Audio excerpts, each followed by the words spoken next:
নমস্কাৰ, মই পৰশোধ কৰোঁ আৰু স্বাগতম জনাইছোঁ আপোনাৰ মোৰ অৰ্থাৎ আমাৰ চেনেললৈ নামজাৰ নিশাৰ কথা কোমল। আশা কৰোঁ আপোনালোকৰ দিনটো খুবেই সুন্দৰভাৱে অতিবাহিত হ'ল। 1857 চনৰ ভাৰতীয় বিদ্ৰোহ বা দ্য ইণ্ডিয়ান ৰিবেলিয়ন অফ 1857 ভাৰতীয় স্বাধীনতাৰ প্ৰথম যুদ্ধ বুলিও কোৱা হয়। 1857 চনৰ 10 মে'ৰ পৰা মিৰটত আৰম্ভ হৈছিল। ইষ্ট ইণ্ডিয়া কোম্পানী শাসনৰ বিৰুদ্ধে ই প্ৰথম বৃহৎ পৰিসৰৰ বিদ্ৰোহ যদিও কোম্পানীৰ বিৰুদ্ধে প্ৰথম বিদ্ৰোহ নাছিল। যদিও অৱশেষত সফল নহ'ল, তথাপিও ভাৰতীয় জনসাধাৰণৰ ওপৰত ইয়াৰ গভীৰ প্ৰভাৱ পৰিছিল আৰু উপমহাদেশখনৰ ওপৰত ব্ৰিটিছ শাসনৰ স্বৰূপো সলনি হৈছিল।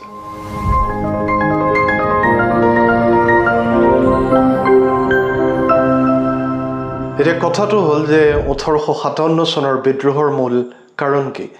ইষ্ট ইণ্ডিয়া কোম্পানীৰ শাসনত বহু ভাৰতীয় অসন্তুষ্ট আছিল। বিশেষকৈ লৰ্ড ডেলহাউছিৰ ডক্ট্ৰিন অফ লেপছত ব্ৰিটিছে যিবোৰ ৰাজ্যৰ শাসকৰ কোনো স্বাভাৱিক উত্তৰাধিকাৰী নাছিল, সেইবোৰ ৰাজ্য দখল কৰিবলৈ অনুমতি দিছিল, যাৰ ফলত বহুতো ভাৰতীয় শাসক ক্ষুব্ধ হৈ পৰিছিল। ব্ৰিটিছ নীতিয়ে পৰম্পৰাগত কৃষি, বাণিজ্য আৰু চাকৰিৰ ক্ষেত্ৰত ব্যাঘাত জন্মাইছিল। লগতে সমাজ সংস্কাৰ আৰু পাশ্চাত্য সংস্কৃতিৰ প্ৰসাৰে একাংশ ভাৰতীয়ক তেওঁলোকৰ ৰীতি নীতি আৰু ধৰ্মৰ প্ৰতি ভাবুকিৰ সন্মুখীন হোৱা বুলি আশংকা কৰাইছিল। তাৰোপৰি ব্ৰিটিছ সৈন্যৰ তুলনাত ভাৰতীয় সৈন্য বা চিপাহীসকলে দৰমহা আৰু পদোন্নতিৰ ক্ষেত্ৰত বৈষম্যৰ সন্মুখীন হৈছিল। ইয়াৰ তাৎক্ষণিক কাৰণ আছিল এনফিল্ড ৰাইফলৰ প্ৰচলন। জোৱানসকলে বিশ্বাস কৰিছিল যে বন্দুকৰ কাৰ্টিজত গৰু আৰু গাহৰিৰ চৰ্বিৰ তেল দিয়া হৈছে, যিয়ে হিন্দু আৰু মুছলমান উভয়কে ক্ষুণ্ণ কৰিছিল। এই উদ্বেগসমূহৰ সমাধানত ব্ৰিটিছসকল ব্যৰ্থ হোৱাৰ ফলত ব্যাপক ক্ষোভৰ সৃষ্টি হয় আৰু 1857 চনৰ বিদ্ৰোহৰ আৰম্ভণি হয়।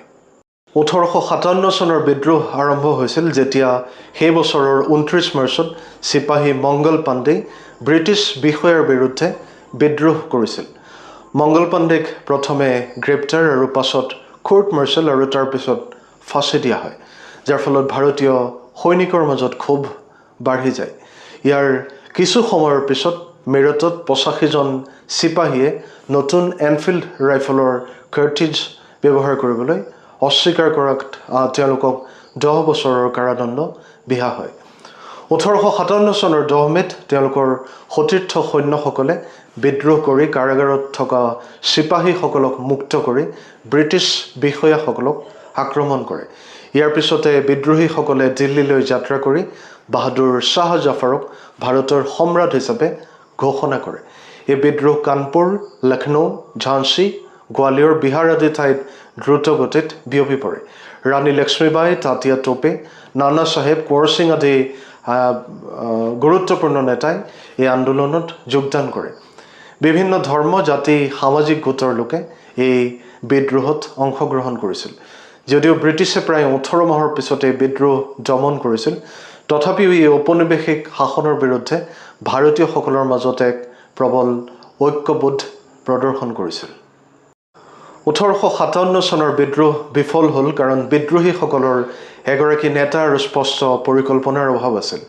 এই বিদ্ৰোহ মূলতঃ উত্তৰ ভাৰতত সীমাবদ্ধ হৈ থকাৰ বিপৰীতে বংগ, বম্বে আৰু মাদ্ৰাজৰ প্ৰেচিডেন্সিছসমূহ অপ্ৰভাৱিত হৈ থাকিল।